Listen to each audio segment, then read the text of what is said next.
നമ്മൾ ചായ റെഡിയാകാൻ വേണ്ടിയിട്ട് സ്റ്റൗവിൽ വെച്ചിട്ടേ ഉള്ളൂ. ചായ റെഡിയാകുന്നവരെ നമ്മൾ നേരത്തെ ബാക്കി വെച്ച കുറച്ച് കുക്കുംബർ ക്യാരറ്റ് ബാക്കി വെച്ചായിരുന്നു, ഫുള്ള് കഴിച്ചില്ല. അപ്പോൾ ഇപ്പോൾ സമ്മർ സീസണല്ലേ, അപ്പം ഇതൊന്ന് ഫിനിഷ് ചെയ്തൊക്കെ വിചാരിച്ചു. പിന്നെ രാവിലെ നമ്മൾ കുറേ മുരിഞ്ഞ ദോശകളിൽ നിന്ന് ഒരു നല്ല മുരിഞ്ഞൊരു കട്ടിയുള്ളൊരു ദോശയും പിന്നെ കുറച്ച് തലേ ദിവസത്തെ മീൻ ചാറുണ്ട്, അത് നമ്മൾ മാങ്ങയൊക്കെ ഇട്ട് വെച്ച മീൻ ചാറും കൂടി കഴിക്കാൻ പോകണം. ആദ്യമേ ഒരു ദോശ കഴിക്കാം, ബാക്കി പിന്നെ കഴിക്കാം. ദോശ മീൻകറി ഒരു രക്ഷയില്ല കേട്ടോ, നല്ല ക്രിസ്പി ദോശയാണ് കേട്ടോ. ഇത് ഇച്ചിരി ഉഴുന്നൊക്കെ കൂടുതലിട്ട് ഉണ്ടാക്കിയ ദോശയാണ്. ഉഴുന്നിൻ്റെ പോലത്തെ ഒരു കളർ കണ്ടില്ലേ, ഭയങ്കര ടേസ്റ്റാണ്. ദോശ മീൻകറി ഭയങ്കര കോമ്പിനേഷനാണ്. മാത്രമല്ല ഈ ദോശ ഭയങ്കര ക്രിസ്പി ആയതുകൊണ്ട് നല്ല ടേസ്റ്റാണ്, നല്ല ഫീലാണ് കഴിക്കുമ്പോൾ. ഇനി നമ്മൾ കുറച്ച് ചക്കപ്പുഴുക്ക് കഴിക്കുകയാണ്.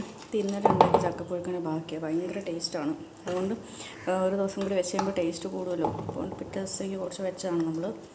നല്ല അടിപൊളി ചക്കപ്പുഴുക്ക്. കുറച്ച് താഴെ പോയി, സാരമില്ല. ചക്കപ്പുഴുക്ക് ഇപ്പോൾ തീരാണ്, മൊത്തം തീർന്നു.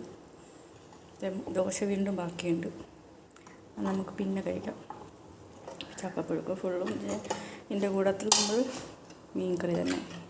മീനിൻ്റെ പീസുകളൊന്നും ഇല്ല, തീർന്നു പോയെന്നാലും ചെറിയൊരു പീസുണ്ട്, അത് കൂട്ടി നമ്മൾ കഴിക്കാൻ പോവാണ്. ചമ്മന്തി ഉണ്ടായിരുന്നു, ചമ്മന്തിയേക്കാളും നല്ലത് ഇതാണ്. അപ്പോൾ ഞാൻ വേഗം പോയി കഴിച്ചിട്ട് വരാം. ഇനി നമ്മളൊരു കുഞ്ഞ് ഡെസേർട്ട് ഉണ്ടാക്കിയായിരുന്നു. ഓട്സ്, പിന്നെ കുറച്ച് ഡേറ്റ്സ്, പിന്നെ ബദാം, പാല് ഒക്കെ മിക്സ് ചെയ്ത് നമ്മൾ കുറച്ച് ഒരു 1 to 2 hours സോക്ക് ചെയ്ത് വെച്ചിട്ട് നമ്മളൊരു ഡെസേർട്ട് പോലെ കഴിക്കുകയാണ്. ഷുഗർ ആഡ് ചെയ്തിട്ടില്ല, ഡേറ്റ്സിലുള്ള ആ ഒരു മധുരം മതി എനിക്ക്. ഷുഗർ ആഡ് ചെയ്യേണ്ടതൊക്കെ ഉണ്ടെങ്കിൽ അത് ആഡ് ചെയ്യാം, ഇല്ലെങ്കിൽ ഹണിയോ എന്തെങ്കിലുമൊക്കെ ആഡ് ചെയ്യാം കേട്ടോ. അപ്പോൾ നമ്മളിനി ഈ ഡെസേർട്ട് കഴിക്കാൻ പോവാണ്.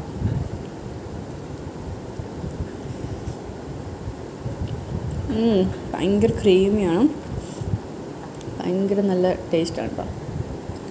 ഇതാണ്, ട്രൈ ചെയ്ത് നോക്കും. ഹെൽത്തി ആയിട്ടുള്ള ഒരു ഡെസേർട്ട്. ഇതിന് പഞ്ചസാരയുടെ ആവശ്യമേ ഇല്ല, ഭയങ്കര മധുരമുണ്ട്. വെറുതെ നമ്മൾ അൺഹെൽത്തി ആയിട്ട് കഴിക്കണ്ടല്ലോ, നിങ്ങൾ ട്രൈ ചെയ്ത് നോക്ക്. നമ്മൾ കുറച്ച് മാങ്ങ കഴിക്കാൻ പോകണേ. 2 പാത്രത്തിൽ മാങ്ങ ഉണ്ട് കേട്ടോ. ഇത് നമ്മുടെ വീട്ടിൽ നിന്ന് കിട്ടിയ മാങ്ങ, മഞ്ഞ കളർ മാങ്ങ. ഇത് അടുത്ത വീട്ടിൽ നിന്ന് കിട്ടിയത് 2-3 ദിവസം മുന്നേ എടുത്ത് പഴുക്കാൻ വെച്ചതാണ്. നല്ല ഓറഞ്ച് മാങ്ങ. രണ്ടിനും 2 ടേസ്റ്റാണ് കേട്ടോ. രണ്ടും എനിക്കിഷ്ടമാണ്, രണ്ടും ഭയങ്കര ടേസ്റ്റാണ്. നല്ല മധുരമാണ്, ഇതും മധുരമാണ്. ഇത് വേറൊരു സൈസ് മധുരം, ഇത് വേറൊരു സൈസ് മധുരം. അപ്പം കഴിക്കട്ടെ. അടിപൊളിയാണ് 2 മാങ്ങ. ഇതാണ് പൊളി. 2-3 ദിവസം നമ്മൾ പഴുപ്പിക്കാൻ വേണ്ടി വെച്ചാണ്. കറി വെക്കാൻ വേണ്ടി തന്നായിരുന്നു. ഞാൻ പിന്നെ വിചാരിച്ചു കറി വെക്കണ്ട, പഴുപ്പിക്കാമെന്നും.